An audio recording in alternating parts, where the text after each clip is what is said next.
The Weed of the Week brought to you by Show Me Shortline and the Richiger FlexiGrain Storage System. Affordable, flexible storage is here. Richiger R-Series bagger and unloader from Show Me Shortline. Maximize your profits with adaptable storage and management. Reduce storage costs and gain a competitive edge by selling at the right time. Visit us online at showmeshortline.com. The Weed of the Week is wild and crazy, Brian. It's wild oat.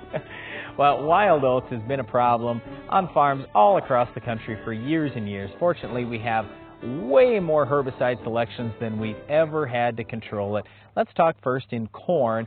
There, it's pretty simple. If you want to pull out something from about 20 years ago, it's the old product called Eradicane. Believe it or not, there's still some of that around. If you want to use that on your farm, you have to instantly incorporate it. We suggest only using it once every 5 years because there's a bacteria that can actually break it down in the soil if you use it more often than that.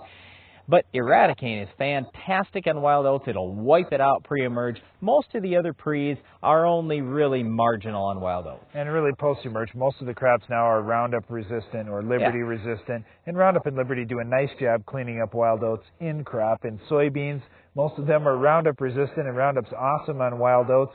But also the pre's do a nice job holding it back as well. In soybeans, the challenge, Brian, is wheat. That's where it gets to be a really tough weed because it's a big, big yield robber. Yep, it is a big yield robber. They say that one wild oats plant is equivalent to 10 foxtail plants in terms of yield loss in wheat.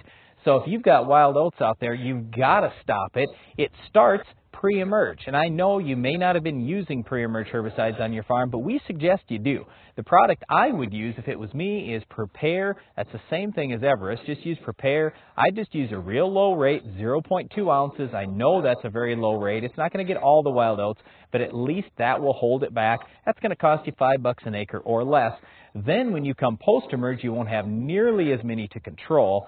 And you can go with something like Axial, Discover, Puma. You got a number of choices that can help you on wild oats. Yeah, but here's the challenge. In wheat, a lot of guys say, I just want to spray one time. I'm going to mix my grass product and my broadleaf product. You know, I've got a big wild oat problem, but I also have some broadleaves. Can't I just mix those together? Well, you can, but the problem is your control goes down because there's antagonism there. In other words, it goes down on grass control. That's well, the big maybe thing. a little bit on broadleaves too, but especially on the grass control. What happens is there's a chemical reaction that can occur in the tank, so you lose some of your chemical on the way out to the field or while you're spraying, and then there's a chemical reaction that occurs in that grass plant where the broadleaf chemical will start to shut the plant down, so the grass chemical can't get to the growing point. The point is, if you mix your grass and broadleaf herbicide together, count on 10 to 20% less control on your grasses. So that's, again, why I suggest putting a pre down, because, you know, if you've got most of the wild oats controlled early, what's the difference if you miss a few later on if you only have a few out in the field? Well, I'm just saying, then you could tank mix, or you might not even have to spray post-emerge if you get that pre out there. Well, that's nice, Brian. Axial, Puma, and Discover have been very good in wild oat control, but the problem is we're getting some ACCase-resistant wild oats.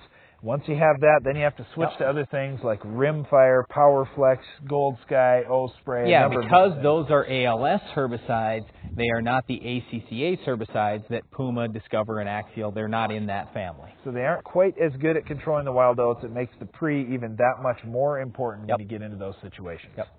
Well, wild oats is a big, big yield robber, especially in wheat, but it can be a damaging weed in other crops as well.